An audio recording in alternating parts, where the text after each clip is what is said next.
We know that India's Prime Minister Narendra Modi was one of the first world leaders to condemn in strong terms the Hamas terror attack on innocent Israeli civilians on October 7th.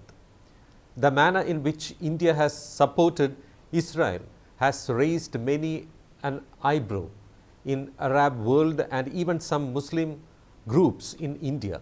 But one cannot deny the fact that Modi government had expressed its concern for innocent Palestinians perishing in Israel's retaliatory attack in the form of a full-fledged war. The Indian government has sent humanitarian aids to Gaza and had urged the warring groups to end the war of death and destruction. Hi, I am K C Asok, and let us delve into the history of strong bond between India and Israel that has evolved over years. PM Modi's support for Israel in the ongoing conflict is perhaps a departure from India's cautious diplomatic policy towards the Middle East. In the past, India did not take side in various conflicts involving Israel and its neighboring countries. Since 2014, there has been a noticeable positive shift in India-Israel relations. Looking back at the history of the relationship, it should be remembered that Israel has always come to the military assistance of India whenever it needed it. In 1971, Indira Gandhi was the Prime Minister of India and Gold Meir was the Prime Minister of Israel. India needed arms, ammunition and weapons very urgently, and there was no one to help the country. And finally, Indira Gandhi reached out to Gold Meir.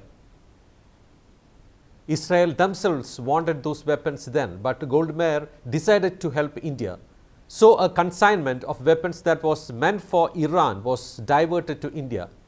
But that was not the only instance of Israel's concern for India. Rewind to 1962, China attacked India in that year.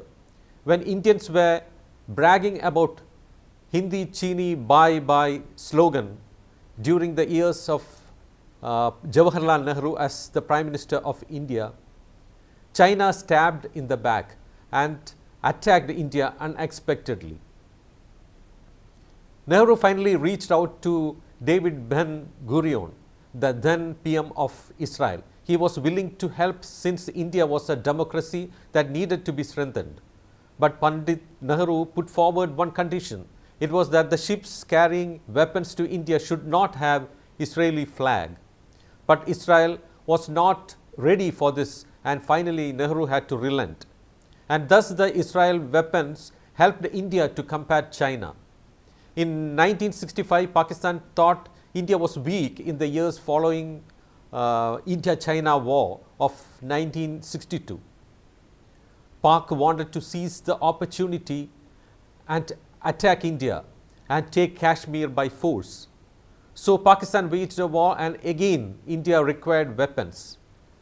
At that time, remember, neither the then Soviet Union nor the United States of America were giving us weapons.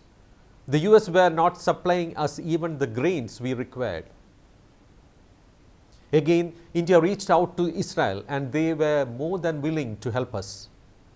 Thus, in 1962, 1965 and 1971, Israel came to India's assistance without any hesitation or delay. By the way, though Gold Meir of Israel wanted to establish a strong diplomatic relationship with India and move forward on that, Prime Minister Indira Gandhi could not reciprocate in kind. The reason was that India was more attached to the Palestinian cause in those times. Now, going back to 1947, soon after India's independence, there was a resolution in UN General Assembly on the birth of Israel, and unfortunately, India was not in favor of it at that point of time because India was not in agreement with the idea of two nations coming into existence in that same area side by side. That was the UN General Assembly resolution in 1948.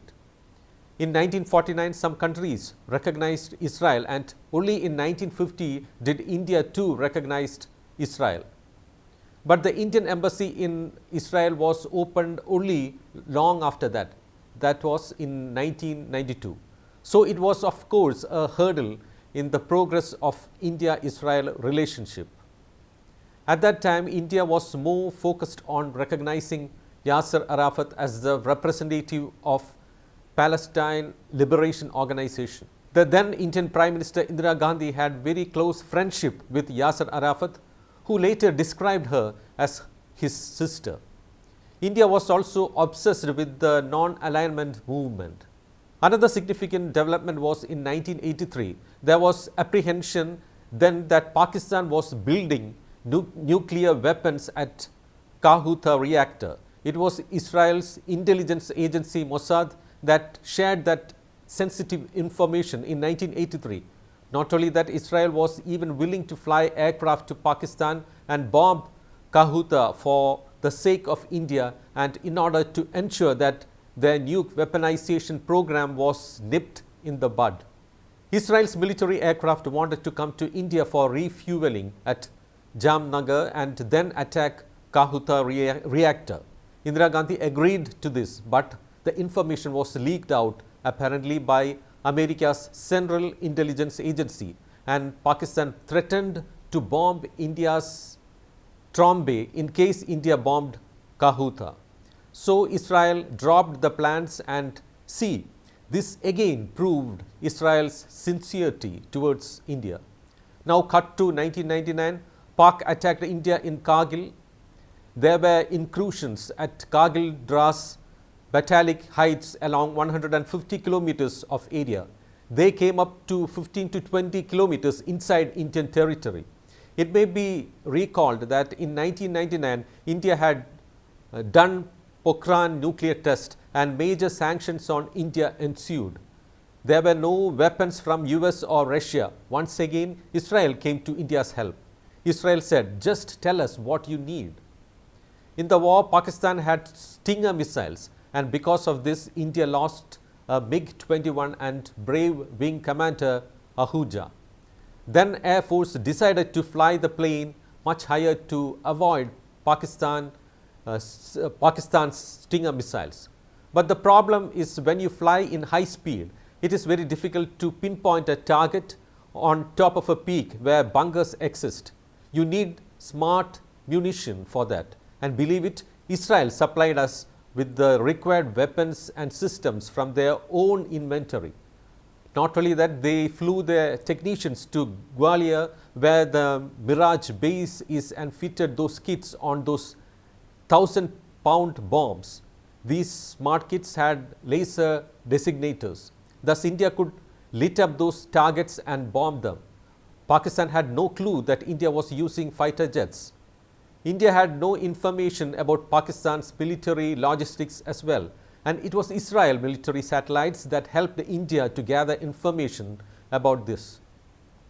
And remember, in spite of all these unforgettable help from Israel, no Indian Prime Minister visited Israel until Sri Narendra Modi took over as the Prime Minister in 2014. He had been to Israel as the Gujarat's Chief Minister.